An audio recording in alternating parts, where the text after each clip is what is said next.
And so I think you're absolutely right with that framing. Um, and I do think though that there are some people who are just not willing to use that language.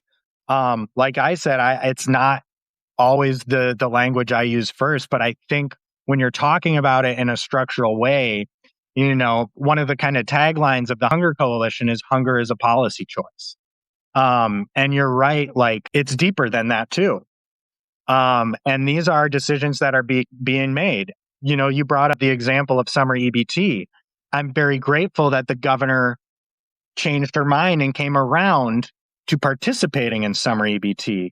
And, we got in a little bit of trouble for basically making a comparison to Scrooge that first year, where days before Christmas, she said we were not going to participate in summer EBT. But, the story of the Christmas Carol, even Scrooge can learn some lessons and come around. I don't think we saw a full transformation, but at least on this issue of summer EBT, we held the governor's feet to the fire. We did not let up, and we continued to push.